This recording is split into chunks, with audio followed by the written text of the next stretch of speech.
Hi, John. My name is Fran Romero from Spanglish Cinema Chile. How are you today? I'm all right. It has been a long day. I imagine. Yeah, but it's all good. Good. That's great. I have the understanding that your first appearance in a movie was in Munich. Yeah. That was one of my. I guess that was my first appearance in a movie. I had just graduated from college. I had a theater degree. I moved to New York. And I was looking for any chance to get on a set, and I sent my headshot. God, I look at that headshot. I was such a baby. Around back when people had headshots with a resume stapled to it. Sent it around. I got a call that Steven Spielberg movie was shooting in Brooklyn. Did 2 days on that. Walked across the street from Eric Bana. And then years later, Eric Bana and I were in a movie together. But that's the thing about this, you know, it's the dream, and it's been 20 years, and it's been a ladder climb for me, and it's been successes and failures, but it's been constant growth, and I feel very fortunate that I've been able to carve a little piece of the pie in this world. I know that there are different perspectives, of course, between these movies, but how was it for you, the approach from the journalistic point of view of this story? I think that's what was most exciting to me. If this had just been another Munich thing, where it was about just the terror and the heart, I don't know if it would have been as exciting. What drew me into it was that it was a journalism thriller. It reminded me of, you know, All the President's Men, of Good Night and Good Luck. It reminded me of these films that I loved. And so right away I was excited by that. And also it showed me something I didn't know. I didn't know that this was the first time that terror was shared globally in real time. I also didn't know it was a sports team that had to pivot to being a news team.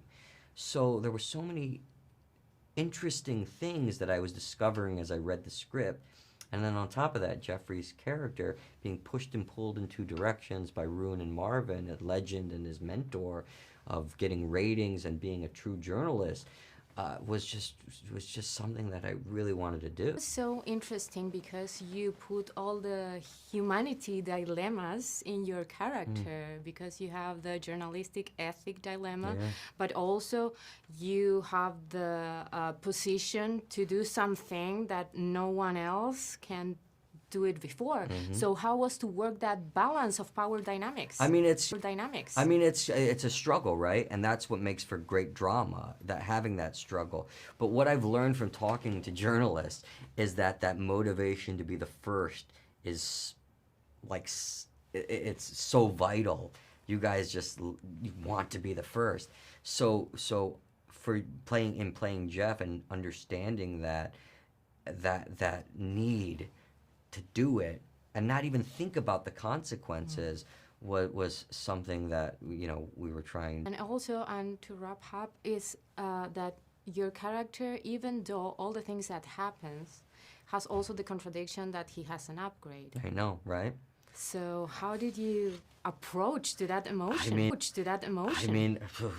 There wasn't much to do. I mean, you feel it. And we shot that towards the end of the shoot, and we were shooting in Munich, so the weight of all that tragedy was just in the air.